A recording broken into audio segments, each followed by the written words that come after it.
Hekan Chief Minister Pu Lalduhoma'n State University din chungchang soidu ani ve ani tuna an thukhelai mek hi ani a chu kan react don ani ama sabira kan soidu chu hei tun ma khan literacy rate ta hian pakhat na kan ni thina lem lai deuh atang khan pani na kan tlatlata a tuna hian kan minister le athopui te hian pakhat na ni le tumin thei to man chu America ma pon son le in an in ria member jong jong hian in hemi konga hian mani bial thewa thei to chwata ila kan la niam deuh na area a kan member te phei kha chuan thei to phan chu le zual ula chumi konga mamo in nei te chu kan theyang anga lo in tran pui turin sarkar hi kanin hongani ti kan soi masanu ani apoi mo khop mai tuna asoya khachu a leadership quality a thatzia aron ti lan na pakhat ni in ka ria tuna atong kamaron man a khachuan mo nimina atong kam khachu mitam takhana an hel ani tianga tong kam na de man te po hi angai velom man tia ma se then khachuanin house atong kam manatan chuanin anama ma antia engpo ni se voina atong kam man ero chu amoi tin kan soi treu tongin kum nga kalta a national education policy mangin in university na hichu research institution angin akal to dona athan pa university ne ngai tin in buat sainan kum som panga hun min pe a tuna hian kum nga chu kalral der to a tichuan kum som dang kan la nei ni sarkar ma sain kan hriat tong khan sang ni le som ni pania task force te lodinin sang ni som ni pathum July ni som thum pakhata khan cabinet council of cabinet in thuti thluk te lo nei chawin tichuan sang ni som ni pathum August ni som paruka khan hemi university kan nei theina tura a draft bill ron siam tu turte alodin ta chu draft bill kalzel achu peni kan lo sarkar ve hian nikum July ni somthum pakhat anilo June ni somthum pakhat khan council of ministerin lo thirin hei chu tuai mam ngai te han tuai mam le in se son lo om tura putlu thei ani to himale kan ti ta ani a tichuanin amun tur te po hi aman mo thak to sia entine kan tiang ti te ngai tua chinna mai mai a oma chutari rualo langa chuan he aizol West Government College hi kumi luangwal Westra pucho chunga high school thang sericulture ram akwan datum ani a hi asak na turpo tuna hian sum te po da ani to a tichuan abul naya geology and mining ram khu a building khu orei dai turen to lova thia angai to tho thowa industry department a hian loi chho ta mai sela an khol lian deuh dana tur te hingai tu ta ilang khu thiat ilangin khuta khuan Mizoram University hi da ta mai ilangin emi aizol Government West College po hi chulam pangron ne lo theyang ber chuan da ni ta selangin ain trom thei dan deuh te om ta seng University pa ngai anga campus zau tak nei ngai tur kha ani in alang hran pa lo boka chutiang chuan ti mai tur em niang ti te po engemaw chen chu local pui to ani a ming te chu nakina kan du tuin kan la thak chho thei zela amun po alangai tu thei zela nanin chu naknaka in chu hran pa em ngai lovin amun rem chang kan ngai tu don ni chuan nakin loka khopui moi tak lani mai tura kan be sei mek ten zol sore me pakar anh phone ni se hemi State University din tura man la himo ZPM hi va fak viau tur ni chuang lawa MNF po kha va fak viau tur po ni chuang lawa om ziebera chuanin central sarkarin centralin mala ro u arontia chu wang chuanin tu po sarkar se MNF ani mo ZPM ani mo congress ani mo Mizoram sarkar hrim chuanin ma alak kha angai ani tin poimo bera chu state dangpon State University te kha an han boi pui ve anga North East State dang tapon an boi pui ve do na ni Mizoram ina State University kan boi pui tur hi State dang te State University aya a quality a chebi ke mo an niam bi ke mo engamo ni thil fel lo kha alo omle pal bi ka ni chuan kha kha amwal pho thak don zok in ka ria empo ni se tu po sarkar se hemi he chu Mizo tele Mizoram shim hian in a hlok na tel do na chu wang chuan MNF sarkar lai tang khanin bulan tran to a chan chu National Education Policy hi 2020 atanga khatianga ron ti chho ron be chho khania chuanin tu da kom sang hi som hi panga ni to mo chuan tu po sarkar se an mani phak ang tok le an mani level be sa atha thei ang bera an boi pui char kha angai ani chuanin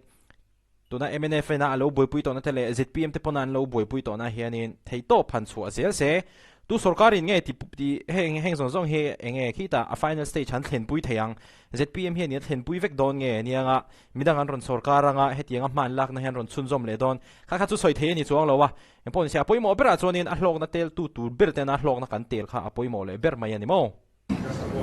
no tin chimlama te khanin tha kan tang rol thawi maya lungleya son engineering college kan nia so a lukho maya kan nei chunani tak mewa kumsang ni le som pakwa February ni thuma khan India Prime Minister me hi kan lo hon tir to khania ma se pu speaker tuna son water supply o me lova power supply on bok lova tin approach road on bok lova te point mana khan vatlo ka tumai kal thleng thei lawang min tia chung ta chu Prime Minister te hial kan lo hon tir to a maro chu operational si lova heng te hian kan rilru akap khop maya lungleya kan engineering college hi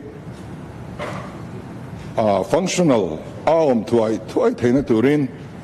sarkar point sum rem chang kan ngai to me kani so a hon na te lo rei to boka faculty tur po engma la omlo ania sen ngai atam to dona kan kuta kan ken ko turati vek ani boxia heng te hi kan ngai poimo le ti kan soi pa du a ti chuanin sang ni somthum panga chuan kan college te tuna om lai hi affiliation min petu tur kan nei to don lo ti kha thil chiang ni in alanga chuti lo ni chuanin keimani Pual University kan lo nei chuan alian deu achang thlung deu kan college jingami hi autonomous degree granting college a degree pe thei turin kan handa ve anga o khong ain hei kan business sun a topa kan sun som business kan zo lo don nge niang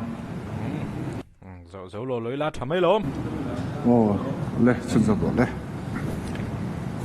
this one a college te de ho khachu constituent college a kan da ve mai don ni om tak ani a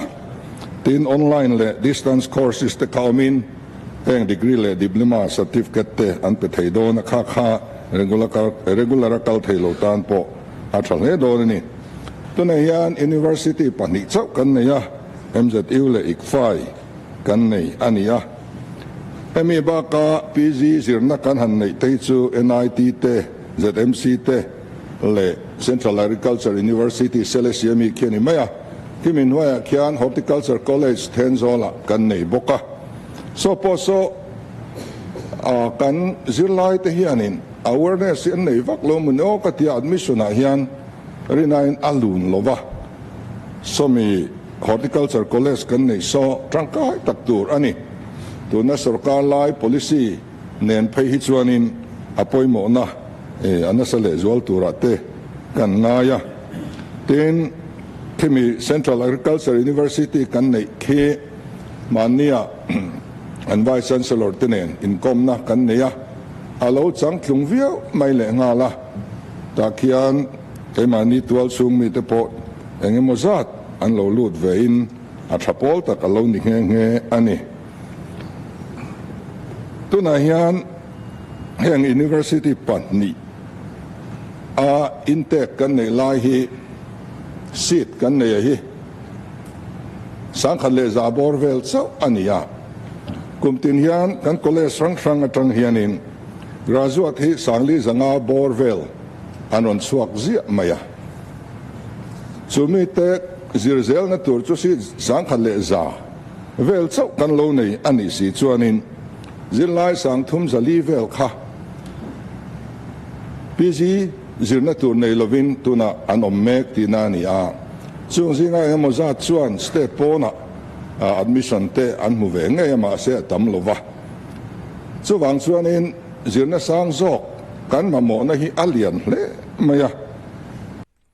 zirna sang zok kan ma mo bel ruala sarkar ram shroi tu te ril ro om se ka ti chu tuna police constable deal tu te zing a khanin MA MSc MCom MBA MTech le PG zir shrim hi mi zali tanga zanga don velan omani